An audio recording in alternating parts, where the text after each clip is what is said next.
Hi hello guys, நம்ம அன்னம் சீரியலில் என்னென்ன சுரட்சமான விஷயங்கள் நடக்க போகுதுன்ட்டு இந்த ஒரு குட்டி ப்ரோமோவாக பார்க்க போகிறேங்க.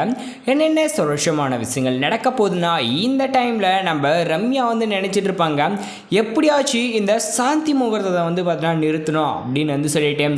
ஆனால் நம்ம அண்ணம் இதை தெளிவாக புரிஞ்சுக்கிட்டு தான் அந்த இடத்துல அந்த ரூமுமே விட்டு கொடுத்துருக்காங்கன்றது நம்மளுக்கு இப்போ தான் தெளிவாக பார்த்தீங்கன்னாக்கா புரியுது. இந்த சமயத்தில் நம்ம அண்ணன் ஏன் இந்த மாதிரி பண்ணாங்கனாக்கா, இப்போ அந்த இடத்துல இந்த ரம்யா மாலை மட்டும்தான் கிரிமினலாக யோசிக்க முடியுமா, நம்மளாலையும் யோசிக்க முடியும், அதுவும் இல்லாமல் அவங்களுக்கு ஆப்பும் வைக்க முடியும்னு சொல்லிட்டு அந்த இடத்துலேயே பார்த்தீங்கன்னாக்கா நம்ம அண்ணன் என்ன பண்ணிட்டாங்க, சரி ஆர்த்தி தான் நம்மளை எடுக்கவில்லை, இன்னொரு பக்கம் பார்த்தீங்கன்னாக்கா என்ன பண்ணாங்கன்னா, இப்போ இந்த பாலை உங்களால் எடுத்துன்னு போக முடியலன்னு நானே பார்த்தீங்கன்னாக்கா எடுத்துன்னு போய் அங்கே வைக்கிறேன், நீங்கள் தாராளமாக சாந்தி முகூர்த்தத்தை சந்தோஷமாக பார்த்தீங்கன்னா கொண்டாடலாம் அப்படின்னு சொல்கிறாங்க.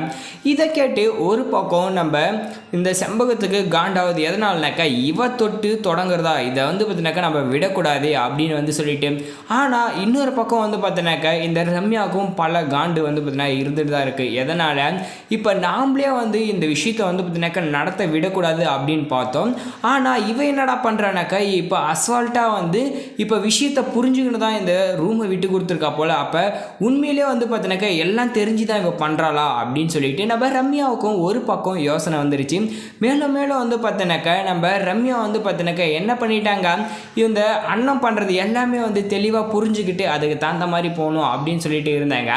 இப்போ இந்த சரவணெல்லாம் பார்த்தீங்கன்னாக்கா ஒரு ஆளா, அவனை பார்த்தீங்கன்னாக்கா நம்ம கல்யாணம் பண்ணிக்கணுமா, நான் கல்யாணம் பண்ணிடுறது எதுக்காகனாக்கா இந்த இடத்துலையுமே நம்ம பழி வாங்கணும் அப்படின்ற ஒரு எண்ணத்துக்காக தான் அப்படின்றத தெளிவாக புரிஞ்சுக்கிட்டாங்க நம்ம ரம்யா. இப்போ என்ன பண்ணிட்டாங்கனாக்கா, இவனை எப்படியாவது நம்ம டைவர்ஸ் பண்ணி ஆகணும் அப்படின்றதும், இன்னொரு பக்கம் இந்த கார்த்திகை சித்திரவதை பண்ணிட்டு தான் அதை நம்ம பண்ணணும்னு சொல்லிட்டு அவங்க வெயிட் பண்ணிட்டு இருக்காங்க. இப்போ கல்யாணம் ஆன ஒரே நாள்லேயே பார்த்தீங்கன்னா இவங்க இவ்வளோ பிரச்சனை போயிட்டுருக்கு. முக்கியமாக இந்த சமயத்தில் என்ன ஆக போகுதுனாக்கா, எப்படியாச்சும் பார்த்தீங்கன்னாக்கா நம்ம ரம்யா இந்த அண்ணத்தையும் கார்த்திகையும் பார்த்தீங்கன்னாக்கா பழி வாங்கிறதுக்காக போராட தான் போகிறாங்க. முக்கியமாக இதில் நம்ம அண்ணன் சீக்கிரமாக பார்த்தீங்கன்னாக்கா இந்த ரம்யாவை அடித்து வீட்டை விட்டு துரத்தணும். இப்போ நம்ம சரவணன் பார்த்தீங்கன்னாக்கா என்ன பண்ணிட்டான், ரொம்ப சந்தோஷத்தில், அதாவது கல்யாணம் ஆனால் ரொம்ப சந்தோஷத்துலேயே பார்த்தீங்கன்னாக்கா அங்கே போயிட்டு இப்போ நம்ம ரம்யாவை பார்த்தீங்கன்னாக்கா என்ன பண்ண போகிறாங்க, சொந்த பொண்டாட்டி மாதிரி பார்த்தீங்கன்னா அவர் நடத்த போகிறாரு. அதில் தான் காண்டாய் கடுப்பாய் பார்த்தீங்கன்னாக்கா ரொம்பவுமே கோவப்பட்டு நம்ம ரம்யா என்ன பண்ண போகிறாங்கனாக்கா பலார்னு நம்ம அதாவது சரவணனை பார்த்தீங்கன்னாக்கா கன்னத்தில் அடித்து அந்த இடத்துல அசிங்கப்படுத்த போகிறாங்க.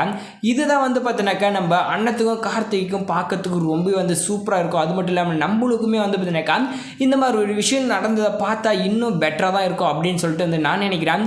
இந்த மாதிரி ரம்யா நம்ம சரவணனை அடித்தா எப்படி இருக்கும் அப்படின்ற உங்களோட கருத்தை கமெண்ட்டில் தெரிவிச்சுட்டு வீடியோ கலெக்ட் போட்டு நம்ம சேனலையும் சப்ஸ்கிரைப் பண்ணிக்கோங்க. தேங்க்ஸ் ஃபார் வாட்சிங்.